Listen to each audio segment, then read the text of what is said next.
All right, Brian Particelli, 2fab.com. Hello, Holt. Pleasure to meet you. Longtime fan. Really enjoyed this movie. I mean, it's Guy Ritchie, so what do you expect? It's going to be good.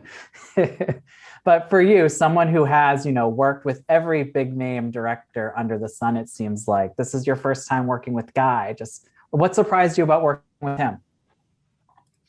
Every director has a different approach to the process. And Guy is a guy who, works at a fast pace. He's tremendously energetic. He trusts his instincts, so he'll make changes at the last minute. He'll add new dialogue, rewrite the scene, whatever it is, change a piece of choreography. Um, and it was a little bit of a contrast for me because some of the other directors that I had been working with previously had a more kind of a more meticulous kind of an approach, whereas Guy will kind of shoot from the hip. So you got to stay light on your feet. You got to stay loose and flexible, and not come into the process with the expectation that it's going to resemble the experience you had on the last film, because you're in Guy Ritchie's world now, and and he has his own unique style. And for you, I guess, what part of the process did you come aboard for the cast? Because this is also a stacked cast. What was it like when you signed on versus, as you were seeing all these names that were being added? Just, I guess, what was that like for you? Well, look, I mean, it was really gratifying for me on a certain level because Bullet is a good part, Yeah.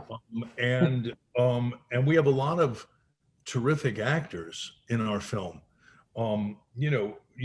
Great veteran, experienced, accomplished guys in all of the supporting roles. I mean, really, really, really, really talented guys.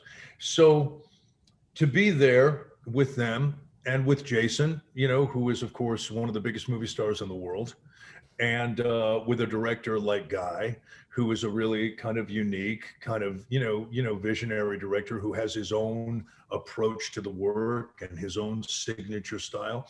I thought I was lucky to be there, and I was determined, to make it fun, and not take myself too seriously, and show up every day and just try to give the best performance I could give. And, we talk a little bit about Jason Statham. Obviously, this is, I think, their fourth film together, Guy and Jason. But, you've worked with all these other action greats too: Stallone, Cruise, Chris Hemsworth, Brad Pitt, Batman. Just, how does Statham stack up? Look, I mean, Jason is a very, very easygoing guy who's a pleasure to work with. Very affable. Very down to earth, and very good at what he does. And I think that there's a reason that Jason is one of the biggest stars in the world. And it has to do with something. Yeah, I said this in another interview recently, but something that they used to call star quality, right? So it's something that you're born with. It's not something that you can learn in acting school. It's not something that you can buy. It's not something that you can teach. It's star quality. It means when he walks into the frame, when you're sitting there in the theater and you're looking up at the screen and Jason walks on screen, he evokes certain emotions in you. Do you know what I mean? It's a natural physical connection between an actor and his audience. Men want to be like him. Women want to be with him. Do you know what I mean? It's just this thing that Jason has, and he's got it in spades. Yeah. And, and this is the secret to success. He knows exactly what he wants to do. He and Guy have a close friendship. They're always on the same page.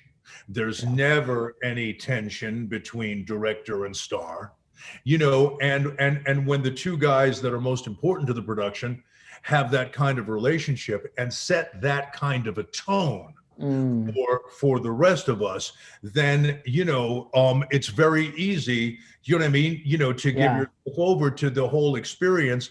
And it's there's a camaraderie about, you're talking about these great actors in these supporting parts. These guys are terrific, and Yeah. we had such great relationships together, and we had such fun working together. It was just a great experience. That's the thing. And you have someone like Guy Ritchie too, who is so established. You have, people will come on just to be a minor role, show up in one scene just because they want to work with him. It just speaks to him as well. But Absolutely. yeah, so one of the people I wanted to quickly talk about as well was Post Malone, just because when the trailer came out, everyone was surprised to see him, I think. Yeah, Obviously, he's not in it for very long. You can even tell that from the it's a trailer itself. cameo. That's not a spoiler. But just what was it like seeing him on set? Listen, no one had told me, you know what I mean, that he was going to be in the movie, and but I like his music, so Yeah. but just because he's obviously a very talented musician, doesn't necessarily mean that he's going to be a good actor. But he did a nice job. Yeah. He was very professional and I thought, very believable in his part. So, if I were a betting man, I'd say that you haven't seen the last of Post Malone on the big screen. I would hope not. And now I'm a big Mindhunter fan. I know we know it's not likely not coming back, but do you think maybe somewhere down the line, I know Netflix is still trying to keep that door open as a maybe it could years and years. We just want to see the BTK thing come to a close, get some closure there. Yeah, well, look, Brian, it's all up to David. Yeah. It's whatever David wants to do. If David wants to come back and do it, I'll certainly come back. I know my friend Jonathan Groff will come back. Yeah. I'm sure Anna Torv would come back. It's a privilege to work with a great filmmaker like him, and like Guy. Yeah. It's you're lucky as an actor when you are with Guy, even if they're very different, they're still really good in different ways. Do you know what I mean? And so that's what you want as an actor. You want to be with the guys that are really exceptional. So look, yeah, it does seem unlikely, but let me tell you, if I get the call, they won't have to ask me twice. Yeah, we'll keep the fingers crossed. And last question, but I was reading, I think it was an interview you did with Men's Journal, and you were talking about a Marvel role that you were up to for that you didn't end up getting. I'm curious if you would say what it was, because I know a lot of people want to see you as the Thing in Fantastic Four. They think you'd make a great Ben Grimm. I would like to look. Doesn't my head looks like a rock, right? All I need are like little stone lines. And what was I gonna be in Marvel? Well, I lost the part of Cable to my friend Josh Brolin in Deadpool, but that's right? No, that's Marvel. Oh, then that's the one. So Yeah. I was up for Cable.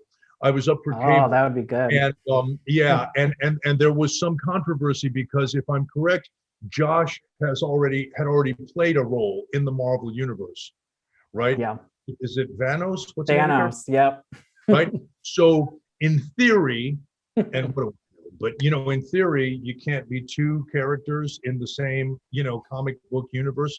So there was one brief shining moment. I went in and I read with Ryan Reynolds, who was very gracious, and the director is somebody that I had known, David Leitch, since he was, since he was Brad Pitt's stuntman on Fight Club. That's how far back I go back. And the reading went exceptionally well. The casting director is an old friend of mine. And somebody, executive who shall remain nameless, who killed it for me.